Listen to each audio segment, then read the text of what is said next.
Hello. So muli po, magandang hapon po sa ating lahat dito po sa PRBC para po sa ating panghapon na panambahan. Salamat po sa Panginoon at muli niya tayong tinipon sa hapon na ito. At bago po tayo magsimula, meron po akong few announcements. Actually, isa lang. So, regarding po dun sa ating written testimony, and printed na po ang ating written testimony ni Brother Lawrence. Doon na po nakapaskil na po sa ating bulletin board. So, pakibasa na lang po and pakisiyasat na lang po ng ating sa puso kung ano po ang ating judgment. And yun lang po. That being said, before we start, may gusto po akong basahin sa libro ng Psalms. Samahan niyo po ako sa Psalms 99. Psalms 99, babasahin ko po ang verses 1 to 5. At ito po ang sabi rito. The Lord reigns, let the peoples tremble. He sits enthroned upon the cherubim, let the earth quake. The Lord is great in Zion, he is exalted over all the peoples. Let them praise your great and awesome name. Holy is he. The King in his might loves justice. You have established equity. You have executed justice and righteousness in Jacob. Exalt the Lord our God. Worship at his footstool. Holy is he. So, yung ating pong binasa ay isang paalala sa atin na tayo po ay tinatawag ng Panginoon upang itaas ang kanyang pangalan. Tinatawag po tayo upang magsamba sa Kanya at karapat-dapat lang dahil ang Panginoon po natin ay naghahari po sa atin ng may kapangyarihan, ng banal at higit sa lahat, naghahari sila sa atin ng with perfect justice. And we should be at awe at mag-worship tayo na may kagalakan dahil we are worshiping a gracious, good, and righteous God. And with that in mind po, let's start and stand. We'll sing our first hymn, Holy, Holy, Holy, Lord God Almighty.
naming Diyos, makapangyarihan sa lahat.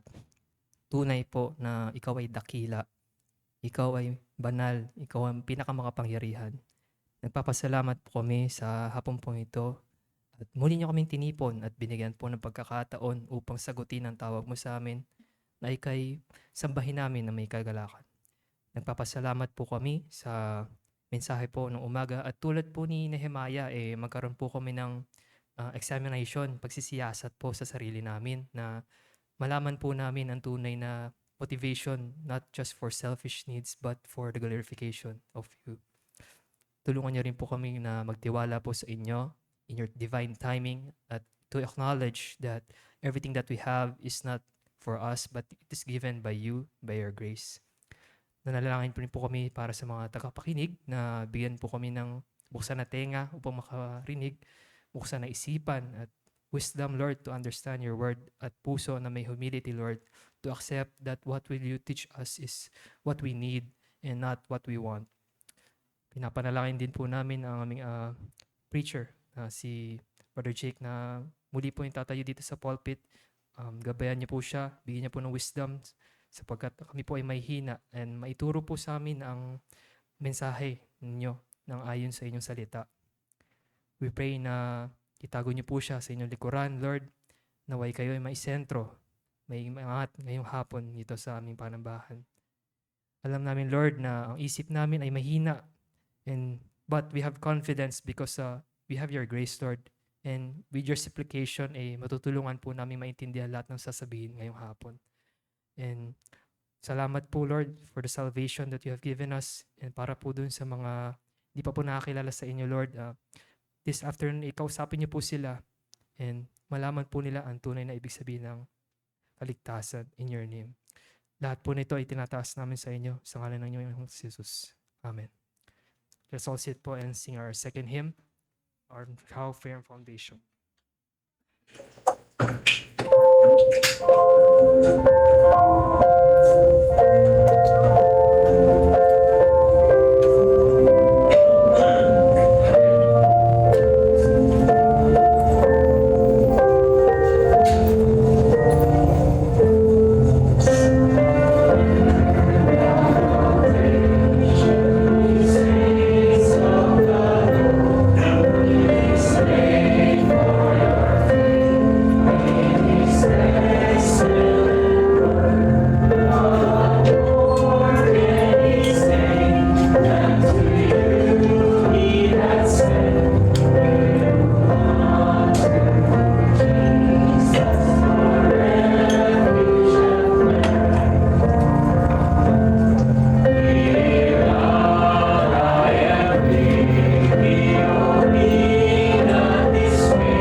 hapon po sa ating lahat.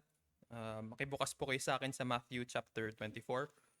Pagpapatuloy po natin yung chapter 24 sa verses 32 hanggang endong chapter which is verse 51.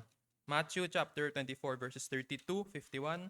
Again, Matthew chapter 24 verses 32 to 51. Before ko po simulan, meron lang po maikling introduction muli. Last time na present po na present po dito yung four interpretations ng Matthew 24 to 25 regarding sa prophecy na ito. Merong akong present na apat, which is ito yung hold ng ating confession, mostly Reformed Baptist, yung partial preterist, classic amil, futuristic amil, tsaka historical redemptive typological view. Ngayon gusto ko lang magagamit po ulit natin siya para makita tong matatatiling verses.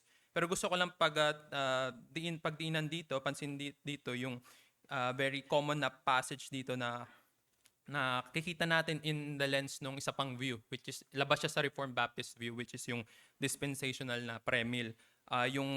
Kung familiar kayo, ito yung verses 40 to 41, one taken and one left. Common kasi na dito na interpretation, which is yung dispensational premill. Yung taken is yung believers na raptured, tapos yung left yung unbeliever na left behind. So in Reformed Baptist na view, yung dito nag-agree lahat yung partial preterist, classic amil, futuristic amil at yung typological redemptive historical, na hindi, ang ibig sabihin nito is yung taken is judgment and yung left is yung the one preserved. And again, yung 80-70 na like ko nababanggit, ito yung Jerusalem's destruction. Ngunit meron mang ibang view dito, apat man yung view nito sa Reformed Baptist, tapos may iba pang view outside. Isa lahat tayo merong unity sa passage na to, which is yung pagbalik ni Kristo physically and bodily, and yung exhortation dito for believers to be watchful and be ready for the King's coming. So with that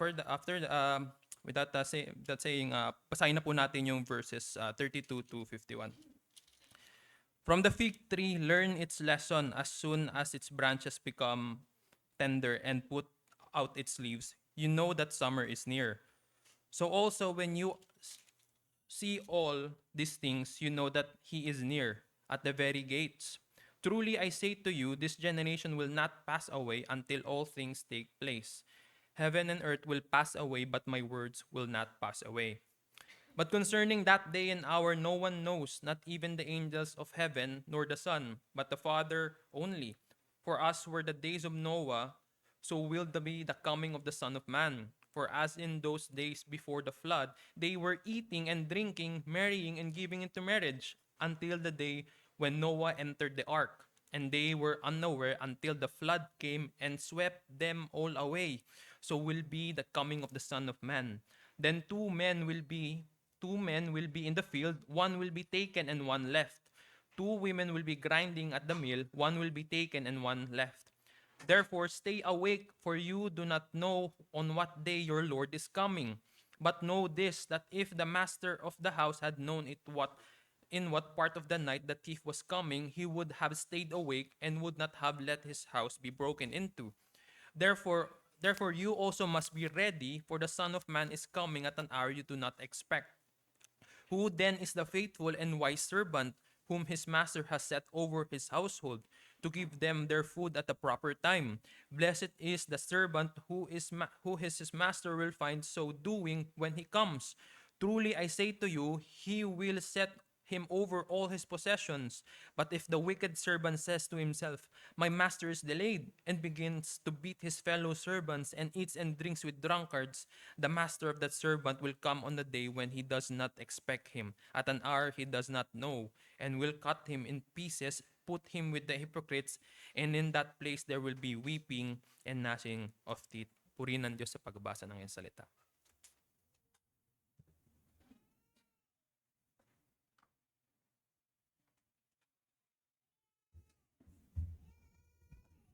Manalangin po tayo. Panginoon naming dakila, Panginoon naming makapangyarihan sa lahat, salamat sa pagkabasa ng inyong salita. Tunay na mahirap arukin yung mga bagay na ito at may iba-ibang interpretasyon sa naturang mga bersikulo. Subalit tinuturo niyo po sa amin na katulad ng fig tree, katulad ng mga tanda sa puno ng igos ay may mga palatandaan po kayo ng inyong pagbabalik.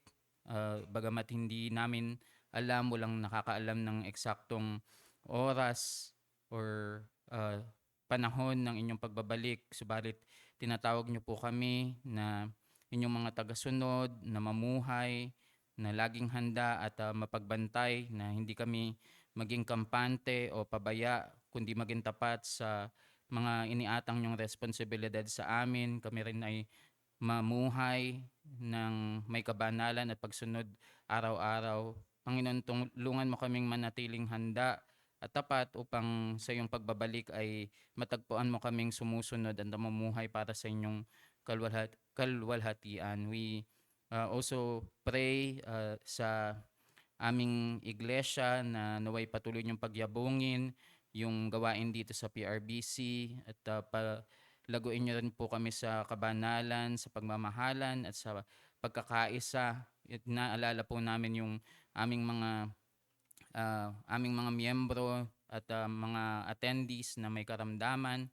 We pray na palakasin niyo po sila, gamitin niyo yung mga gamot na kanilang tinitake, even the maintenance, Panginoon, upang mapalakas yung kanilang physical na pangangatawan. Subalit naway palakasin niyo rin po sila spiritually. Inaalala rin po namin ang Aquino couple na nasa malayong lugar. We pray sa desire ng kanilang puso na makapag-worship sa inyo, naway sa uh, inyong kalooban ay matupad po yung kanilang pinapanalangin na magkaroon sila ng palantilya at magkaroon ng assignment dito sa Manila upang maka-attend po sila dito sa PRBC.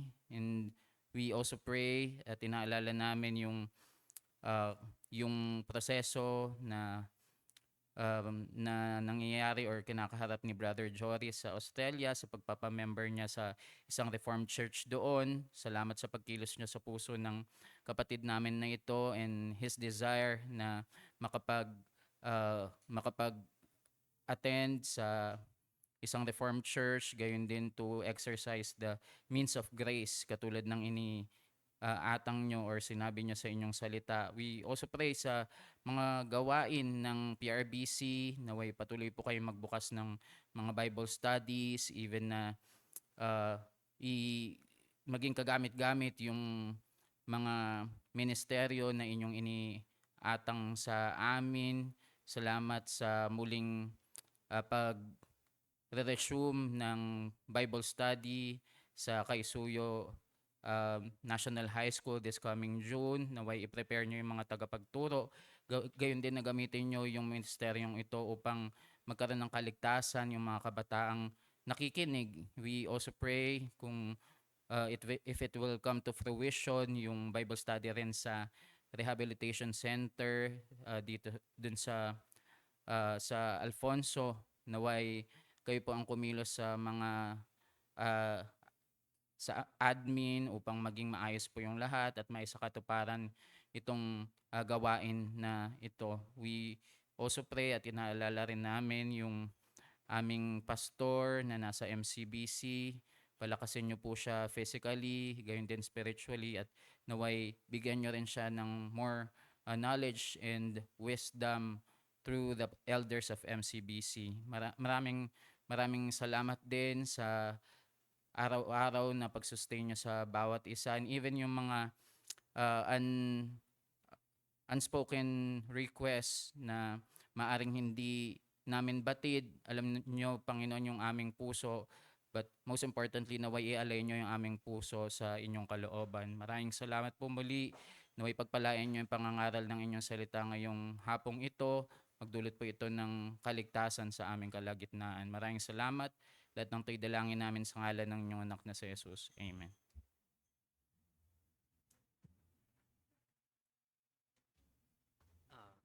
Let us all stand and pray our offertory hymn, Come Thou Fount for Every Blessing.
Magandang hapon po sa ating lahat. At ngayong hapon po na ito ay itutuloy lang po natin yung ating pag-aaral sa Nehemiah, gayon din yung pangangaral sa Nehemiah chapter 2 na nasimulan po natin kaninang umaga. So I think lahat naman po ay naririto kaninang umaga. Pero just a short review sa Nehemiah 1, nakita po natin na yung tunay na restoration ay hindi po nagsisimula sa aktual na pagtatayo ng wall or pagtatayo ng pader o panlabas na pagkilos. Nagsisimula po ito sa pusong binago or kinikilos ng Diyos. Nehemiah was burdened, was broken, and he beseeched in prayer. Dahil nakita niya na kahit meron ng altar, meron na pong templo, ay at kahit bumalik na yung pangangaral ng salita doon sa bayan ng Jerusalem, ay wasak pa din po yung wall or yung pader ng Jerusalem. Bukod sa seguridad at identity ito ng bayan, simbolo po ito ng nagawang pagkakasala ng bayan ng Israel sa Diyos dahil nga nagkaroon sila ng covenant unfaithfulness, tas nangasawa sila ng mga iba. So ilang buwan niya itong burden, ilang buwan itong burden ni Nehemiah. At kanina po sa Nehemiah 2 verses 1 to 8, nakita natin yung divine timing at divine favor. Matapos yung ilang buwan ng panalangin, 4 months, binuksan po ng Diyos yung pinto sa harap ni King Artaxerxes. Si Nehemiah ay humingi ng pabor or ng pahintulot, ng letters at even resources. At ang paliwanag niya ay malinaw that the good hand of my God was upon me. Ayun po, doon po tayo nagtapos kanina. And he gave back all the glory sa kanyang Diyos, knowing na ang lahat ng to ay pabor lamang ng Diyos sa kanya. Hindi po ito dahil sa strategy niya, hindi ito galing sa kanyang skills or hindi dahil sa galing niyang magplano. It was all God's favor, even the skills, even the words that he has to say, even the time, even the favor of the king. So ngayon, Pagdating po natin sa Nehemiah 2 verses 9 to 20, ang burden at bigat na nasimulan nung chapter 1 na nakita po natin sa chapter 1 ay magiging or naging movement na. Yung panalangin ay humantong na po sa action or sa pagkilos. Yung favor ng Diyos ay nagbukas ng opportunity at ngayon ay si Nehemiah ay papunta na sa Jerusalem. Kung sa chapter 1 nakita natin that si Nehemiah ay nakaluhod, we learned how he wept, how he mourned, how he fasted, how he prayed. Sa chapter 2 makikita natin na tumatayo na siya at kumikilos na. Hindi dahil wala ng panalangin, kundi dahil ang tunay na panalangin ay humahantong sa mapagpakumbabang pagkilos sa tamang oras ng Diyos. Samahan niyo po ako sa Nehemiah chapter 2, verses 9 to 20. Babasahin po natin Nehemiah chapter 2, verses 9 to 20. I will be reading in English Standard Version. And we read verse 9. Then I came to the governors of the province beyond the river and gave them the king's letters. Now the king had sent me with officers of the army and horsemen. But when Sanballat the Horonite and Tobiah the Ammonite servant heard this, it displeased them greatly that someone had come to seek the welfare of the people of Israel. Verse 11, so I went to Jerusalem and was there 3 days. Then I arose in the night, and I, a few men with me, and I told no one what my God had put into my heart to do for Jerusalem. There was no animal with me but the one on which I rode. I went out by night by the valley gate to the dragon spring and to the dung gate, and I inspected the walls of Jerusalem that were broken down and its gates that had been destroyed by fire. Then I went on to the fountain gate and to the king's pool, but there was no room for the animal that was under me to pass. Then I went up in the night by the valley and inspected the wall, and I turned back and entered by the valley gate, and so returned.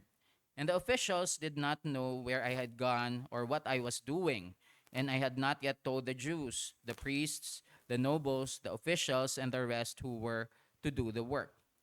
Verse 17, then I said to them, you see the trouble we are in, how Jerusalem lies in ruins with its gates burned. Come, let us build the wall of Jerusalem, that we may no longer suffer derision. And I told them of the hand of my God that had been upon me for good, and also of the words that the king had spoken to me. And they said, let us rise up and build. So they strengthened their hands for the good work. But when Sanballat the Horonite and Tobiah the Ammonite servant and Geshem the Arab heard of it, they jeered at us and despised us and said, what is this thing that you are doing? Are you rebelling against the king? Last verse, then I replied to them, the God of heaven will make us prosper, and we, his servants, will arise and build. But you have no portion or right or claim in Jerusalem. Purihin po ang Panginoon sa pagkabasa ng kanyang salita. Hilingin po natin ang tulong ng Panginoon sa panalangin. Let's pray. Panginoon naming dakila, kami nagpapasalamat sa pagkakataon na muli makapag-aral ng inyong salita. Napakaganda ng inyong paalala sa amin sa simula ng Nehemiah 2 about your timing and your favor. Ngayon naman po ay aaralin namin yung pagsisimula ng pagkilos after maburden at masumpungan ang inyong pabor. Mahina kami at wala po kaming kalakasan apart from the grace at strength na binibigay nyo sa amin. And may you bless the preaching of the word. Ilayo nyo kami sa anumang kamalian. May the Holy Spirit work in our hearts that we will be driven to holiness. Gayon din na magligtas po kayo sa aming kalagitnaan. Maraming salamat. Lahat ng to'y dalangin namin sa ngalan ng inyong anak na si Jesus. Amen. So mga kapatid, sa aviation po, merong isang salita na hindi po basta-basta ginagamit. Kapag narinig mo to, ibig sabihin, hindi na normal yung sitwasyon. Ito yung salitang Mayday, Mayday, Mayday. 3 beses yan laging sinasabi. Galing po yung word na Mayday sa French word na maides. Ibig sabihin, help me. So madami kasing flight from London to Paris during that time, nung early 1900s. At itong word na maides, it evolved to the word Mayday dahil sa proposal ni Frederick Mackford kasi madali daw bigkasin at isa pa madaling maintindihan kahit may static sa radio kasi ngayon letter Z, minsan sumasama yan sa static so minsan hindi naiintindihan. And then recognizable din to both English and French. Pero hindi po to simpleng salita, yung Mayday. Hindi yan simpleng salita, hindi to suggestion lang, hindi lamang to optional yung ibig sabihin nito. Kapag binigkas ng piloto yung salitang yan, lahat po kikilos, dapat may pagkilos. Kasi ibig sabihin, definite na yung aviation officer may nakitang sira sa eroplano or may mali, hindi mo din yan basta pwedeng sabihin kasi ibig sabihin itong mga officer they did their part inspecting and assessing na yung totoong kalagayan. Kaya pag sinabi yung word na yan, yung mga air traffic control should respond, even yung mga emergency team should prepare. Bakit? Because the word carries urgency. It declares there is danger. It declares there is damage. May damage kasi in-inspect na nga ng mga aviation officer and something must be done. So ngayon mga kapatid, dalhin natin yan sa Nehemiah 2. Si Nehemiah dumating sa Jerusalem pero hindi po agad siya nagsalita kasi nakita nga natin binigay na yung favor ng Diyos, nag-allow sa yung seeking Artaxerxes na makabalik siya sa Jerusalem, binigyan siya ng mga resources, ng letters. So nagbalik na siya sa Jerusalem pero hindi po agad siya nagsalita. Anong ginawa niya? He inspected first. He observed yung ruins and he saw the broken walls, even the burned gates, yung totoong kondisyon ng bayan ng Jerusalem. So hindi siya nag-react agad, hindi siya nag-command agad, hindi siya nag-mayday agad. Pero nung nakita na niya yung tunay na kalagayan, nung naunawaan na niya yung extent ng danger or yung tunay na damage na meron dun sa wall, dun na po siya nagsalita. At ano yung sinabi ni Nehemiah? Sa verse 17, sabi niya doon, you see the trouble we are in and there is a response to come, let us build the wall of Jerusalem. So parang mayday ni Nehemiah, hindi para magpanic yung mga tao, hindi para kumbaga mag-institute or magsimula ng commotion, hindi para magpanic, kundi para mag-mobilize ng mga tao, hindi para matakot, kundi para kumilos. At yan po yung pamagat ng ating pag-aaral ngayon. What Nehemiah said, or dito sa ating pag-aaral in verse 17, let us rise and build. So ayun po yung pamagat ng ating pag-aaral dahil dito natin makikita na yung gawain ng restoration ay hindi lamang po yan nananatiling personal burden. Hindi lang ito private prayer. Darating yung panahon na yung burden na inilagay ng Diyos sa puso ay magbubunga at makikita natin kung paano ito makakaapekto sa ibang Kristiyano at maaaring maging panawagan sa buong bayan ng Diyos.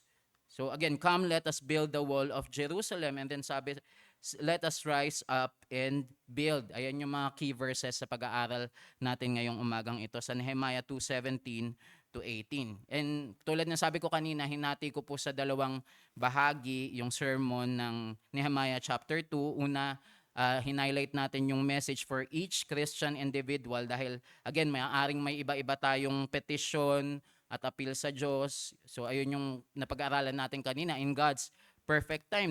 Nawa ay nangusap ito sa atin, sa bawat isa, Brother Pablo in God's perfect time, Brother Dennis in God's perfect time, Sister Lorna in God's perfect time, at sa lahat, a message to a Christian individual. Pangalawa naman po ngayon ay umiikot sa mensaheng maaari naman po nating pagbulayan bilang isang iglesia. A message for the church, to each church, PRBC, let us rise up and build.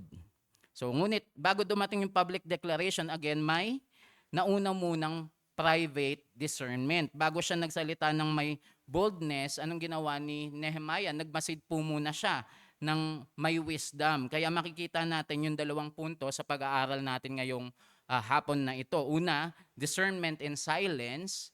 At pangalawa, declaration with boldness. Again, discernment in silence and declaration with boldness. Unang punto, discernment in silence. At dito mga kapatid, mahalagang makita po natin uli yung setting na si Nehemiah galing sa Susa, royal city siya ng Persian Empire. Siya ay cupbearer siya ay cupbearer ni King Artaxerxes, isang trusted officer na may access sa hari, at sa biyaya ng Diyos, nabigyan po siya ng pahintulot na pumunta sa Juda. At hindi lang yon, may dala po siyang official letters para sa safe passage nila, at may dala rin siyang letter para sa timber para sa rebuilding ng project or para sa rebuilding project nila.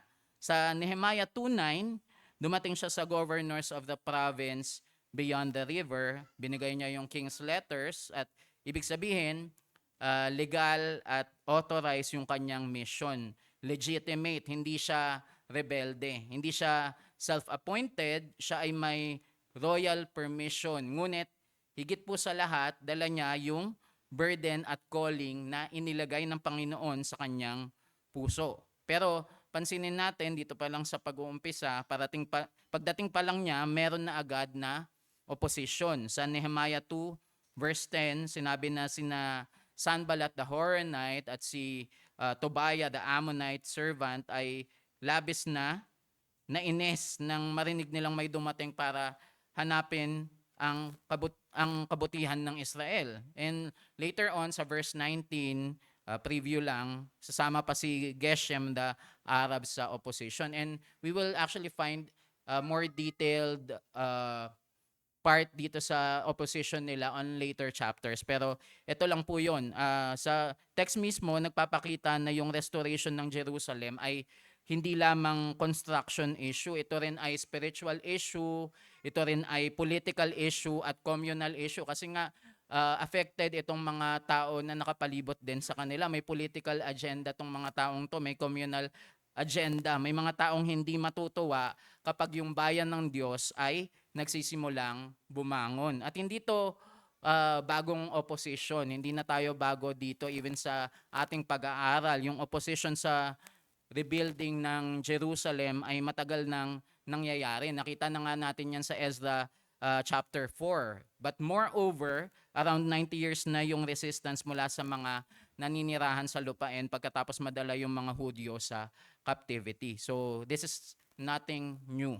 Sa bawat generation, may mga taong kumukontra sa gawain ng Diyos. May mga taong ayaw makita yung kabutihan ng bayan ng Diyos. May mga taong umaasang mabigo yung gawain. Even up to this generation, may kita natin itong bagay na to. And this opposition can be in any form. Kaya kapag gumagawa po tayo ng gawain ng Diyos, huwag tayong magulat kung may opposition. Sabi sa 1 John 3:13, "Do not be surprised, brothers, that the world hates you." Kapag inaasahan natin yung opposition, hindi tayo basta mabibigla, magiging handa po tayo. A call to action, to be discerning and to be prepared. And it talks about dun sa ating first point. At yung pinakamalaking encouragement natin ay ito. Kung alam po natin na ang Diyos ang nasa likod ng gawain, may lakas po tayong magpatuloy kahit may opposition, kahit may kumukontra, kahit may mga naririnig tayo sa paligid. Kahit sinasabi na, even sa mga individual walk natin bilang mga Kristiyano, kahit ang dami nating naririnig sa paligid, kahit sinasabi na para namang wala kang pakisama, kahit sinasabi nila na huwag ka na muna mag-church, na baka lumampas ka na sa langit, na umaga hanggang hapon ay andyan ka sa church nyo. Kahit ayan yung mga naririnig natin, those are forms of oppositions. Pero now, bakit kaya concerned sila Sanballat at si Tobiah sa pagdating ni Nehemiah? May ilang posibleng reasons yung mga komentarista. Tatlo po yung ating naaral na posibleng reason kung bakit oppose itong sila Sanballat at Tobiah sa pagdating ni Nehemiah. Unang-una, nung unang bumalik si Zerubbabel, napag-aaralan po natin ito sa Ezra, yung first group of exiles sa Ezra 1 at 2, chapter 1 at 2, nagkaroon po ng tension dahil, bakit? Dahil hindi tinanggap ng mga Hudyo yung tulong ng mga Samaritan sa rebuilding ng templo. Kaya maaring or sinasabing nagdulot yon ng bad relations sa kanila. Pangalawa, si Nehemiah po ay hindi lang, alam naman natin, hindi lang siya basta ordinaryong exile, siya ay personal advisor at cupbearer ng hari. At eto ngayon siya, dumating siya sa Jerusalem with the king's approval. So ang laking ang laking approval nito dahil king na mismo yung nagbigay ng approval sa kanya to build and to fortify the city. Kung may taong may kakayahang i-rebuild yung Jerusalem, si Nehemiah yon. So threat mismo si Nehemiah or yung presence ni Nehemiah. At pangatlo na sinasabi ng mga komentarista, ito na kasi yung third group of returnees. Kumbaga parang dumadami na sila, ang dami ng nagre-return at parang dumadami na yung population ng Jerusalem. Una kay Zerubbabel, pangalawa sa batch nila Ezra, and then ito yung sa batch nila Nehemiah. At habang dumadami yung mga bumabalik sa Jerusalem, lalong nanganganib yung secure position at authority ng mga officials sa paligid. So in a sense, yung rebuilt Jerusalem, yung pagkabuo ng Jerusalem ay threat din sa kanilang influence, threat sa control nila at threat sa political security ng mga nakapaligid na bayan. Threat sa kanila yung Jerusalem mismo. Kaya sa simula pa lang po, malinaw na malinaw na yung rebuilding ay hindi magiging madali. 'Di ba? May favor na mula sa Diyos, oo.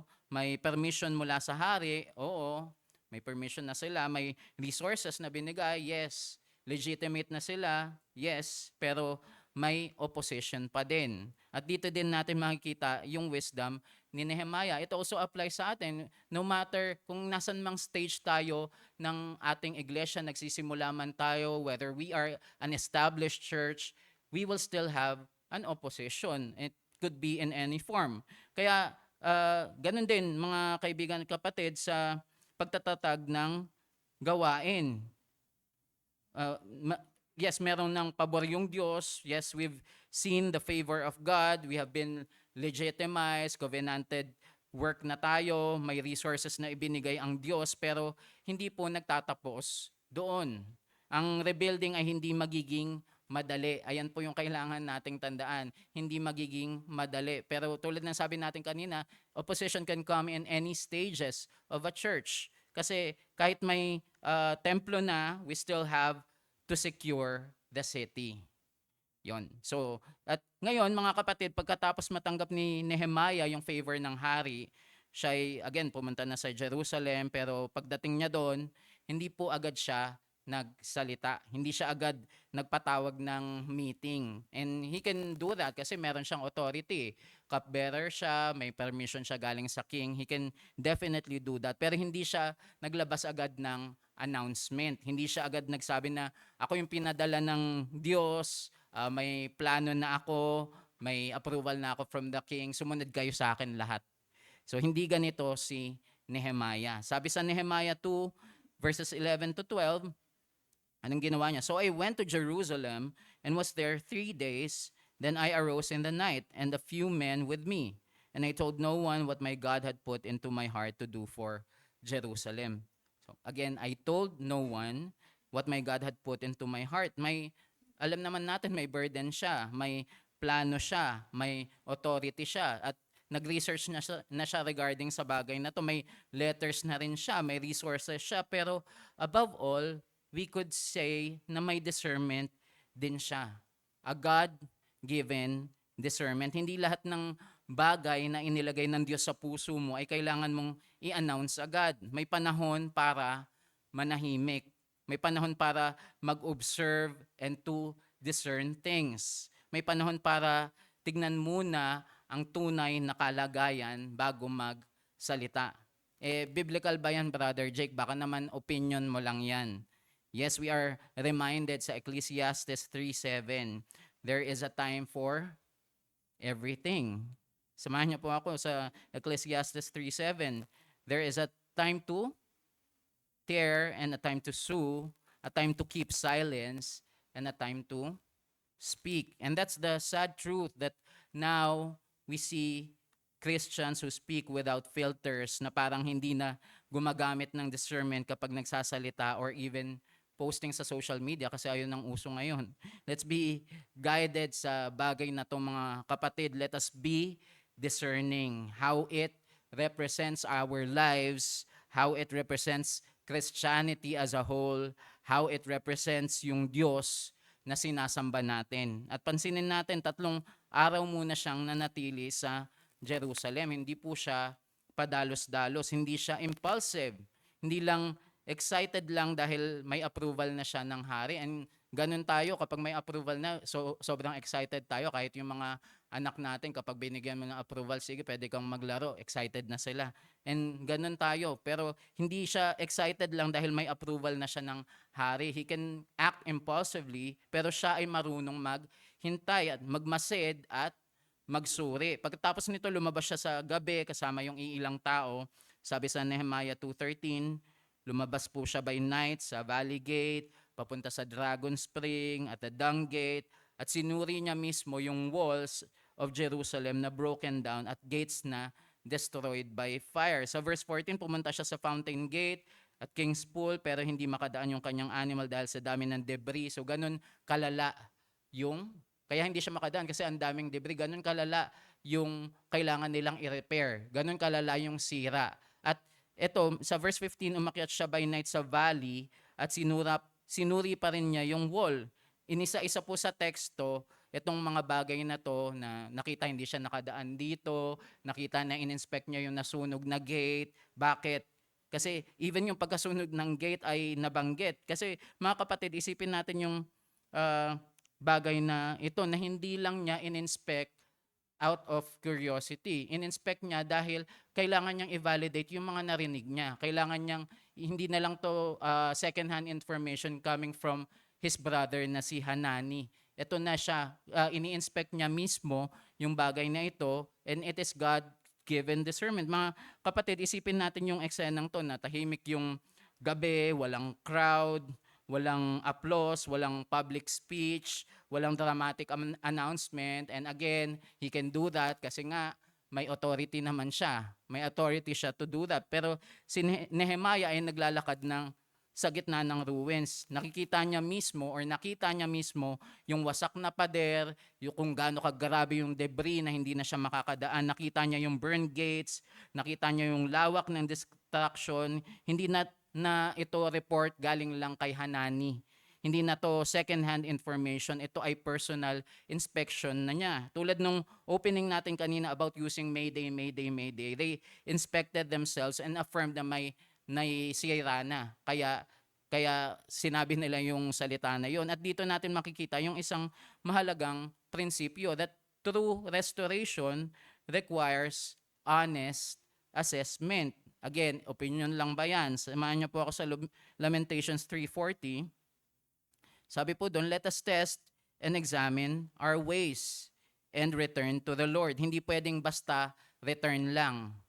Hindi pwedeng basta action lang. Kailangan muna ng test and examine. Hindi pwedeng puro passion lang. Hindi pwedeng puro burden lang. Hindi pwedeng puro vision lang. Kailangan tignan ang tunay na kondisyon. Kailangan harapin yung lawak ng sira. Kailangan malaman kung ano talaga ang kailangan. At sa church life at sa ating paglakad, ito yung madalas na kulang, na minsan may zeal tayo pero walang discernment. May desire tayo to fix pero kulang sa understanding. May passion pero walang patience. Minsan gusto nating magbigay agad ng solusyon pero hindi pa natin tunay na naiintindihan yung problema. Pero si Nehemiah, bago po siya magsalita, anong ginawa niya? Tumingin muna siya. Bago siya mag-declare, nag-discern muna siya. Bago siya tumawag ng action, hinarap muna niya yung realidad at ang tunay na kondisyon ng gates of Jerusalem. Nehemiah demonstrated an excellent approach to problem solving. He got first-hand information, carefully considered yung sitwasyon, and then presented a realistic na strategy. Bago siya tumalon dito sa project na to, nagplano muna siya. Bago siya nag-present, chinek muna niya yung facts. Bago siya nag-call to build, sinigurado muna niyang alam niya kung ano ang tunay na kalagayan. At sabi sa Proverbs 18:13. Sabi po sa Proverbs 18:13, samahan niyo po ako, if one gives an answer before he hears, it is his folly and shame. Kaya napakahalagang paalala po nito, hindi wisdom ang mabilis magsalita pero mabagal makinig. Hindi spiritual maturity yung mabilis mag-react pero hindi marunong magsuri o mag-discern. Kaya si Nehemiah, kahit po may burden siya, hindi naging reckless. Kahit may authority siya, hindi naging arrogante. Kahit may calling, hindi siya naging careless. At mahalaga rin na ginawa niya ito by night. Bakit? Kasi dahil gusto niyang maiwasan yung unhealthy gossip tungkol sa kanyang pagdating at hindi agad ma-alert yung mga enemies tungkol sa kanyang plano. Bakit? Kasi yung premature na announcement, pwedeng magdulot yan ng unnecessary rivalry among the Jews kung paano magsisimula. Kasi nga, may iba-iba naman silang accounts na dapat ito ang unahin, ito ang unahin. May kanya-kanya silang opinion. Pero si Nehemiah, siya mismo ang tumingin, ano bang mga sira sa paligid.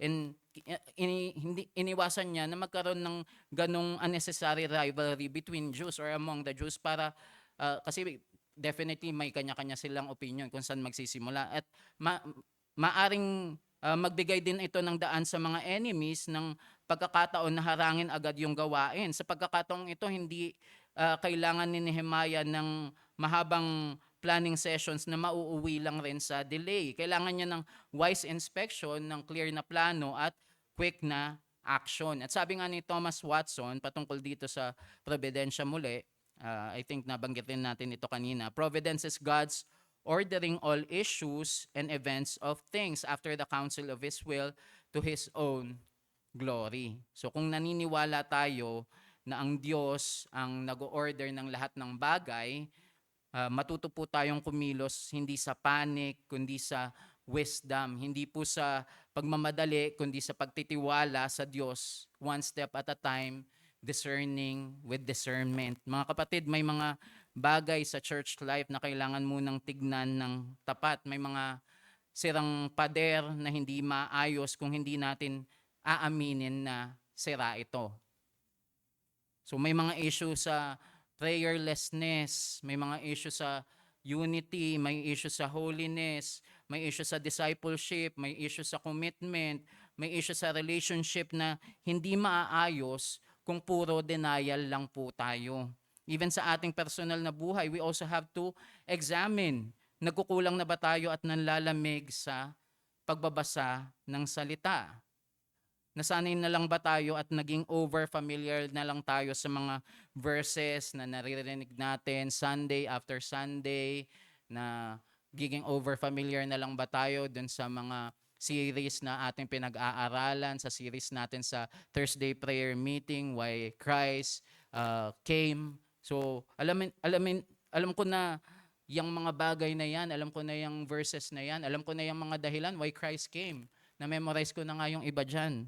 Pero, ayun, ang danger po sa atin, minsan sinasabi natin na okay naman tayo or okay naman, pero deep inside, alam natin na may sira. Minsan sinasabi po natin na ganyan na naman talaga, pero ang totoo, nasanay na lang tayo sa ruins. Nasanay na lang tayo na maraming debris. Nasanay na lang tayo na hindi tayo makakadaan at maraming debris at sira-sira yung wall. Pero minsan tahimik yung paligid pero hindi ibig sabihin healthy. Pwedeng tahimik dahil walang nag-uusap, pwedeng tahimik dahil walang willing humarap sa problema. Kaya kailangan ang discernment in silence. Hindi ito cowardice, hindi ito passivity, ito ay wisdom. Si Nehemiah ay hindi nanahimik dahil wala siyang gagawin. 'Di ba? Hindi naman siya nanahimik dahil wala siyang gagawin. Nanahimik siya dahil gusto niyang makita ng malinaw yung dapat niyang gawin. So let us examine our ways. Consider your ways, sabi nga sa Hagay.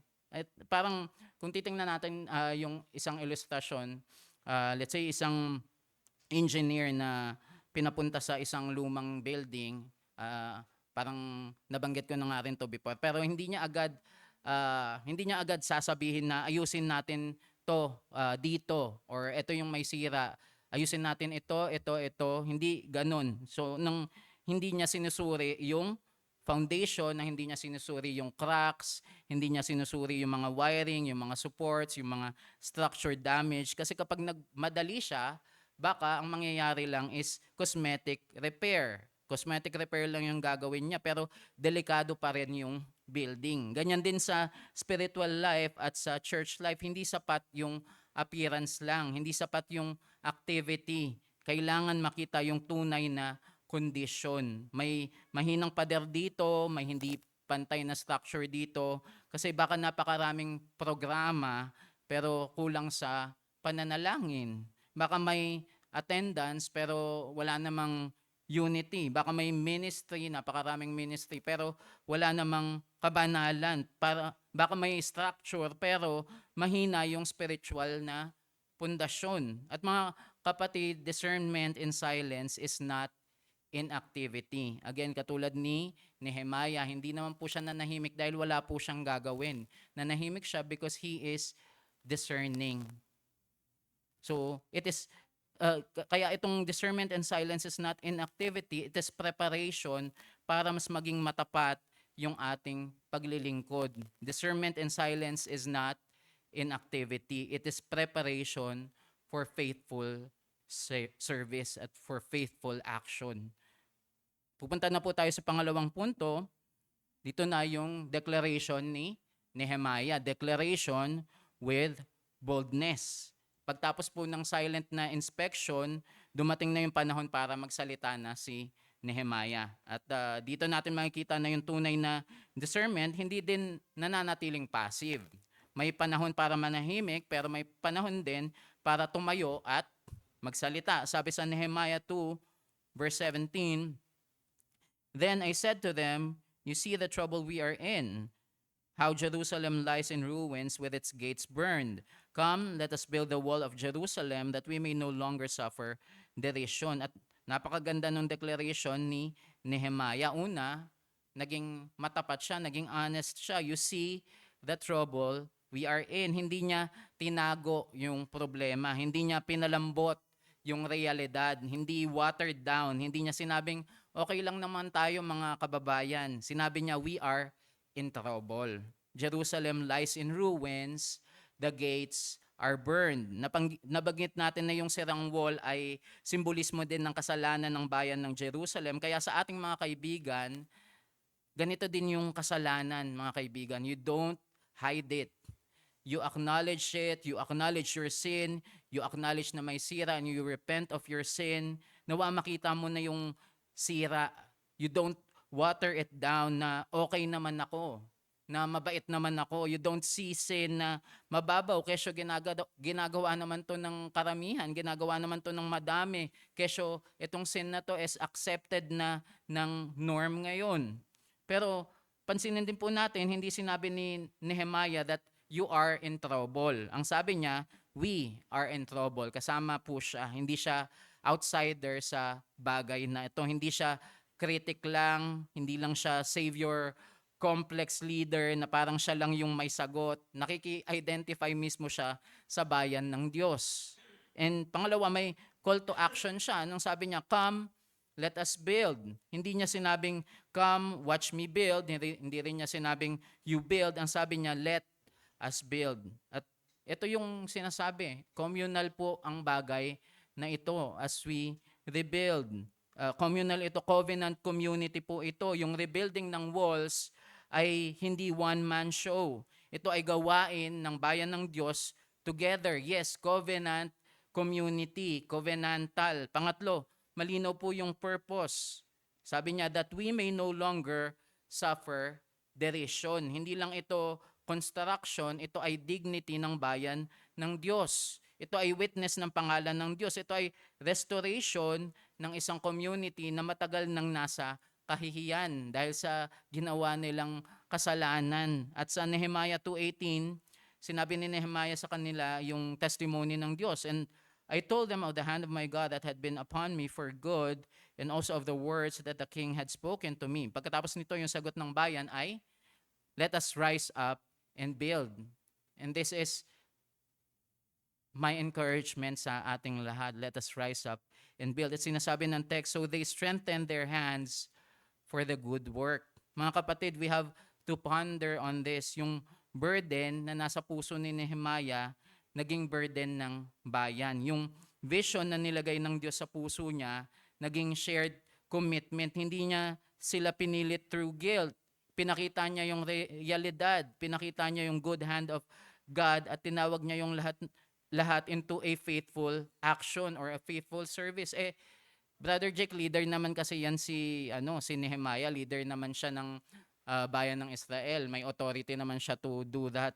Our vision can be seen also, mga kapatid, kaibigan, in our lives, in our decision making, sa mga bagay na ito, we can show the world, we can show the brethren how the good hand of God is working sa buhay natin. We can call everyone into a faithful action. We can call lahat ng tumitingin sa atin into a faithful action. Kapatid mo, anak mo, magulang mo na tumitingin sa buhay mo, we can call them by the grace of God into a faithful action. Hindi lang to para sa mga leader. Si Nehemiah ay may vision pero hindi niya ito tinago. Binabahagi niya ito with enthusiasm at na-inspire yung Jerusalem's leaders na makibahagi dito sa rebuilding na ito ng Jerusalem. And minsan we underestimate other people and we underestimate fellowship na hindi nagiging hamon sa atin yung mga burden na nilagay ng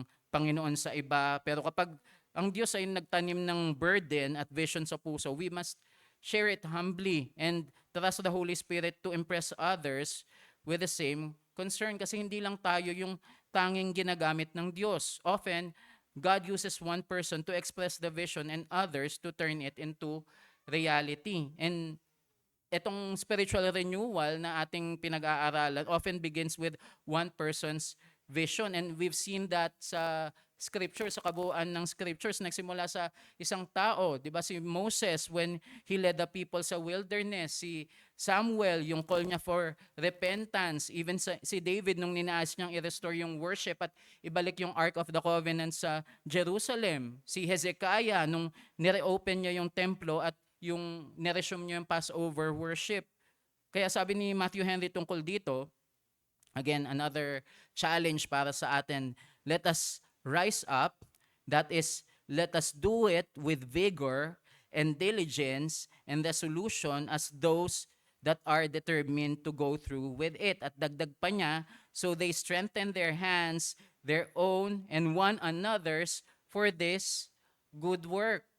Napakaganda nun. They strengthen their hands, their own and one another's hand for this good work. At iyan yung tunay na response ng bayan ng Diyos. Hindi lang emosyon, hindi lang excitement sa simula, hindi lang slogan. They strengthen their hands for the good work. Ibig sabihin, may commitment. Ibig sabihin, may readiness, may pagtutulungan, may willingness to labor. Yan yung tunay na response ng bayan ng Diyos. Hindi lang po slogan.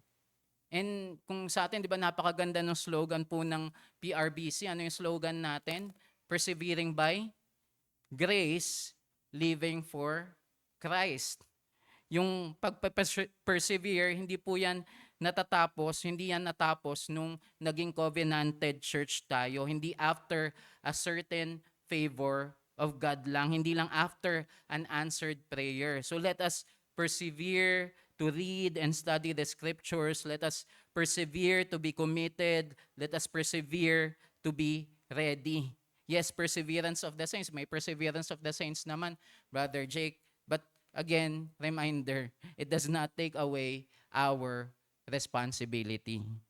Pero dito sa pag-aaral natin, mga kapatid, gaya nung madalas mangyari sa gawain ng Diyos, pag may declaration, may opposition din.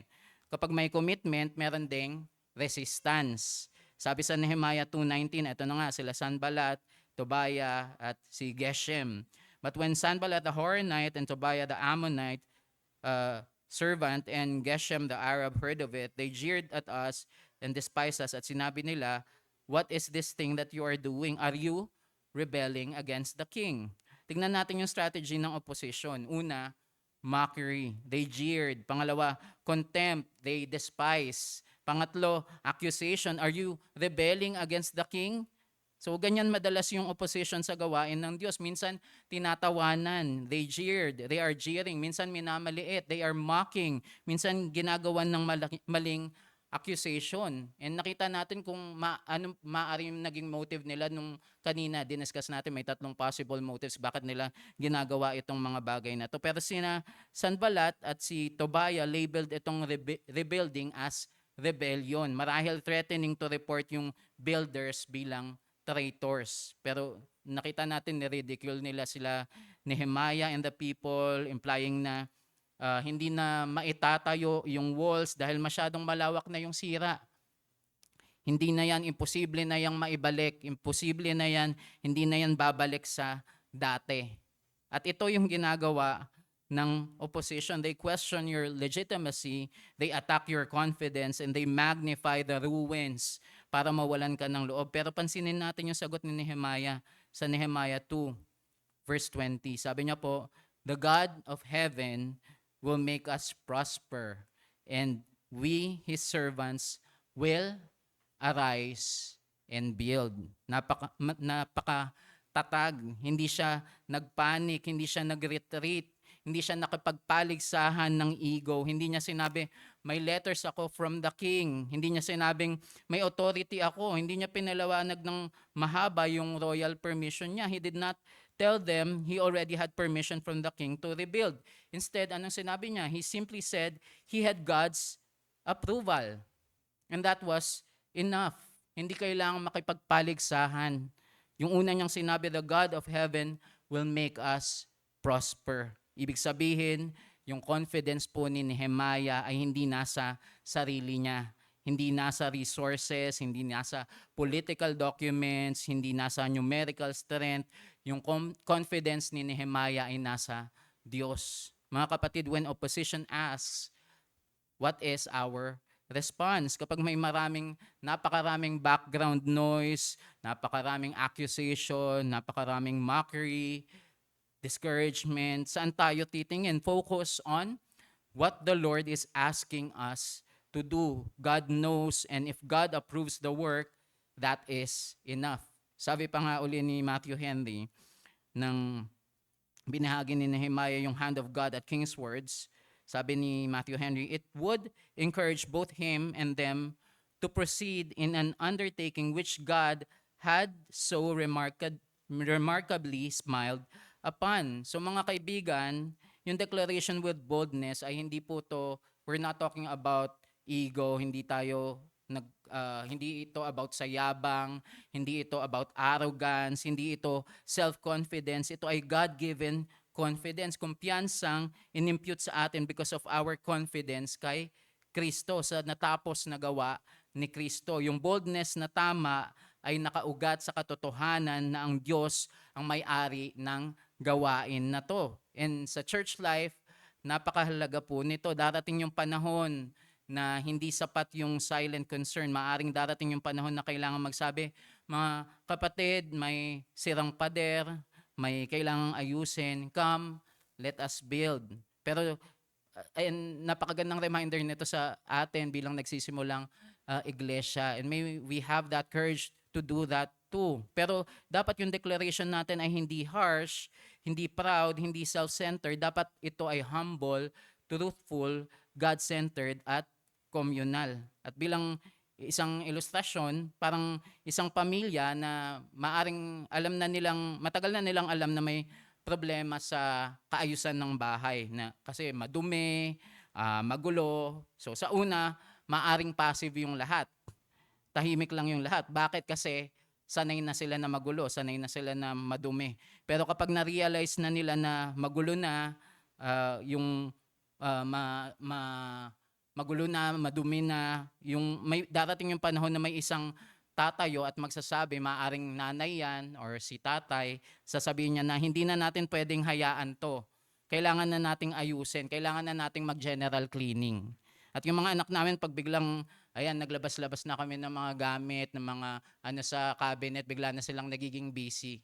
Kasi alam nila magja-general cleaning na kami. Pero point is, hindi dapat hayaan. Kailangang ayusin. Ganyan yung ginawa ni Nehemiah. Hindi niya sinabi na ako ang bahala. Ang sabi niya, let us build. Tinawag niya ang buong community sa shared responsibility. Kaya yung tanong sa atin, ano yung nangyari pagkatapos mong ma-burden? As we related to chapter 1, anong nangyari matapos mong ma-burden, matapos mong mabasag, matapos mong manalangin? Ang nangyari ba, bumalik ka lang ba sa dati mong gawi? Because the God who works in the heart is also the God who moves us into faithful action. Or after nung pabor ng Panginoon sa'yo, after the favor of God, bumalik lang ba tayo sa pagiging malamig or sinamahan natin ito ng action? Dahil again, may responsibilidad po tayo. Kung sa Nehemiah 1 ay nakita natin yung inner work of God, sa Nehemiah 2 naman, makikita natin yung outworking of that inner work. After salvation, may fruit of the Spirit. Sabi sa Galatians 5:22 to 23, but the fruit of the Spirit is love, joy, peace, patience, kindness, goodness, faithfulness, gentleness, self-control. Against such thing there is no law. And those who belong to Christ Jesus have crucified the flesh with its passions and desires. So after salvation, what? May fruit of the Spirit. Gayon din after ng justification, hindi dun natatapos yon. Di ba pinag-aaralan natin sa Sunday School about sanctification.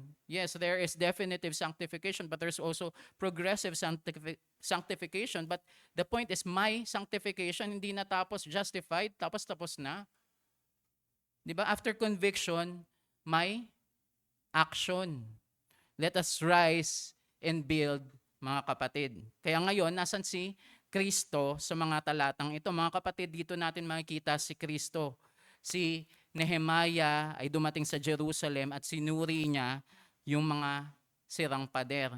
Pero si Kristo ay dumating sa mundo at nakita yung mas malalim na pagkasira.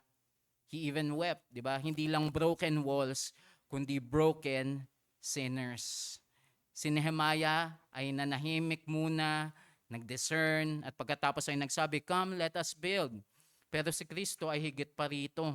Hindi lang niya tayo tinawag sa gawain ng restoration, siya mismo ang gumawa ng tunay na restoration through His life, through His death, and through His resurrection. Si Nehemiah, humarap sa opposition mula kina Sanballat, Tobiah, at Geshem, pero si Kristo ay humarap sa mas matinding opposition, rejection, he faced betrayal, he faced false accusation, suffering, and the cross. At sa cross, we would note, hindi niya lang hinarap yung mockery, dinala niya ang kasalanan ng kanyang bayan. Kaya sabi po sa 1 Peter 2, verses 4 to 5, may we be reminded that as you come to Him, a living stone rejected by men, but in the sight of God chosen and precious, you yourselves, like living stones, are being built up as a spiritual house. Mga kapatid, ito ang mas malaking building project ng Diyos. Hindi lang pader ng Jerusalem. Ang Diyos ay nagtatayo ng isang spiritual house, ang kanyang iglesia built upon Christ.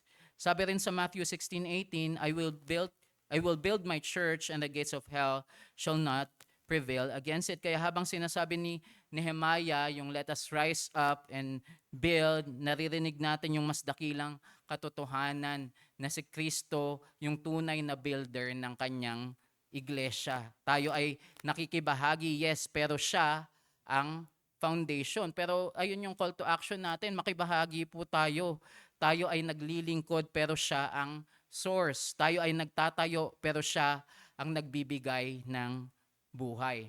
At bilang mga aplikasyon, daanan lang po natin yung dalawang punto natin. Una, under discernment and silence. Ano bang aplikasyon na makukuha natin dito sa punto na ito? Mga kapatid, bago po tayo mag-declare ng solutions, naway tanungin natin kung marunong ba tayong magsuri. Bago tayo comment, marunong ba tayong makinig at mag-inspect? Bago tayo mag-suggest, marunong ba tayong manalangin? Are we really steadfast in prayer? At marunong ba tayong tumingin sa tunay na kalagayan. Sa sarili nating buhay, handa ba tayong tignan yung ruins? Handa ba tayong aminin na, Lord, may sira sa puso ko, may pride, may bitterness, may coldness, may prayerlessness, may compromise, hindi na ako nakakapagbasa ng salita, nanlalamig na ako. Diba? Handa ba tayong aminin itong bagay na to, that there is really ruins? Sa iglesia, handa ba tayong tignan yung ng may humility, yung mga bagay na kailangang ayusin?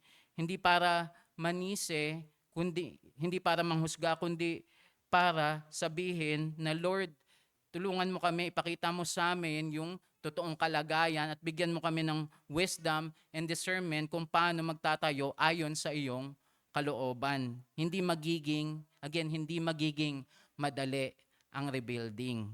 At sa pangalawang punto, aplikasyon ng declaration with boldness. Mga kapatid, bilang iglesia, ano yung mga sirang pader na kailangan nating harapin?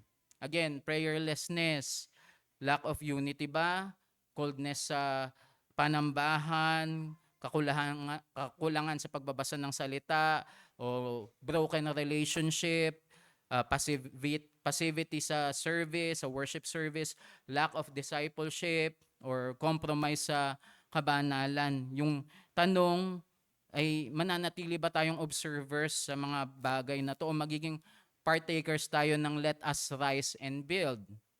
Hindi lahat ay tinawag po sa pare-parehas na role, hindi lahat ay tinawag sa pulpit, hindi lahat leader, pero lahat ay tinawag sa faithfulness, sa katapatan. Hindi lahat teacher, pero bawat member ng body ni Christ ay may bahagi sa building up of the church. Sabi sa Ephesians 4:16, ang body of Christ ay lumalago when each part is working properly. Ibig sabihin, yung church growth ay hindi lang dahil sa iilang tao or even sa isang tao. The body builds itself up in love as each part works. Kaya mga kapatid, huwag tayong maging critics lamang ng ruins na nakikita natin. Maging builders tayo. Huwag tayong maging passive spectators. Maging servants tayo. Huwag tayong maging sanay lang sa sira. Maging bahagi po tayong lahat ng restoration. At bilang pagtatapos, mga kapatid, sa Nehemiah 2 verses 9 to 20, nakita natin yung dalawang bagay. Una, discernment in silence.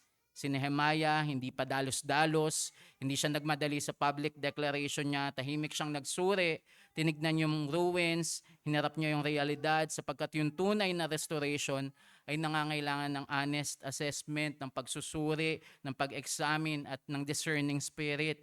Pangalawa, declaration with boldness. Nung dumating yung tamang oras, nagsalita siya ng may clarity, na may humility at may katapangan.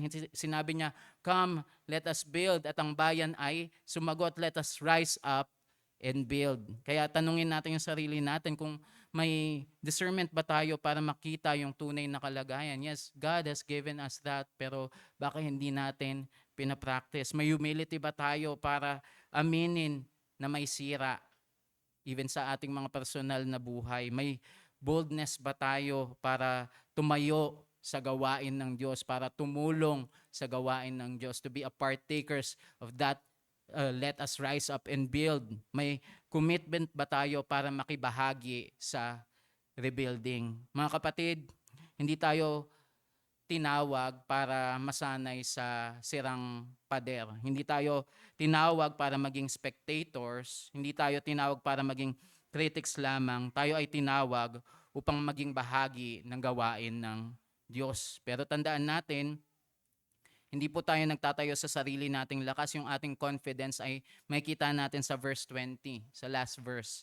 Sabi doon, the God of heaven will make us prosper, and we, His servants, will arise and build.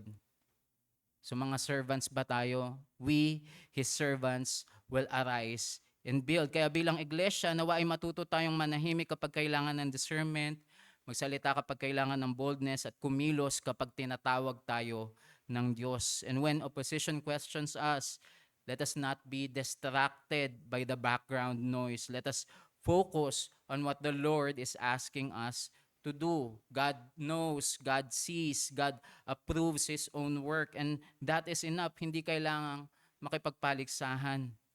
At sa ating mga kaibigan na wala pang tunay na pagkakilala sa Panginoon, habang nakikita mo si Nehemiah, habang nakikita natin si Nehemiah na tumitingin sa sirang pader ng Jerusalem, nais kong sabihin sa iyo kaibigan na may mas malalim na sirang pader kaysa sa pader ng isang lungsod. Ito yung kalagayan ng puso ng tao sa harapan ng Diyos. Ang kasalanan ay hindi lang po yan maliit na damage, hindi lang ito crack sa wall. Yung kasalanan ay nagwasak ng ating relasyon sa Diyos. It left us exposed. It left us guilty. It left us ashamed and separated from Him like the city of Jerusalem. At baka tulad ng Jerusalem, kaibigan, baka nasanay ka na rin sa brokenness ng buhay mo. Nasanay ka na sa kasalanan, nasanay ka na sa guilt, nasanay ka na sa sariling paraan ng pagtatayo mo ng security, good works, religion, nasanay ka na sa mga bagay na achievements, morality, reputation. Pero kaibigan, hindi mo kayang itayo muli yung sarili mong pader. Hindi mo kayang i-rebuild ang sarili mong relasyon sa Diyos sa pamamagitan ng sarili mong lakas. Sa Nehemiah 2 na ating pinag-aralan mga kaibigan, sinabi ni Nehemiah, "Come, let us build." Pero sa gospel, mas dakila yung panawagan, "Come to Christ," dahil si Kristo ang tunay na builder. Siya yung nagbukas ng daan pabalik sa Diyos. Sabi sa 2 Corinthians 5:18, "All this is from God who through Christ reconciled us to Himself." Ibig sabihin, yung tunay na restoration ay hindi nagsisimula sa ginagawa mo para sa Diyos. Nagsisimula ito sa ginawa ni Kristo para sa makasalanan, which He died on the cross and redeemed us. Repent of your sin, believe in the Lord Jesus Christ. Manalangin po tayo.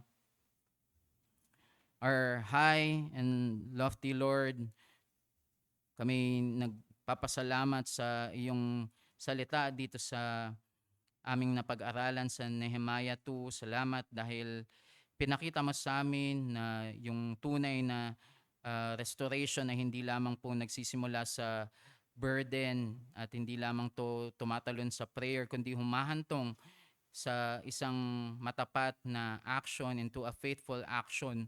Tulad po ni Nehemiah, naway turuan mo po kaming magkaroon ng discernment and silence na bago kami magsalita o kumilos ay matuto muna kaming manalangin, magmasid, magsuri at makita ng tapat yung mga sirang pader sa aming buhay, sa aming tahanan, sa aming iglesia. May we always examine itong mga bagay na ito. Gayon din, Lord, na bigyan mo kami ng declaration with boldness na kapag may mga panahon na may mga panahon, Panginoon, na kailangan na naming tumayo upang kumilos, na wag mo kaming hayaang maging tamad, maging passive, maging fearful, or puro observation lamang tulad ng bayan sa panahon ni Nehemiah. Naway tulungan mo po kami na tumugon for us to respond, to rise up and build, and ilayo mo kami sa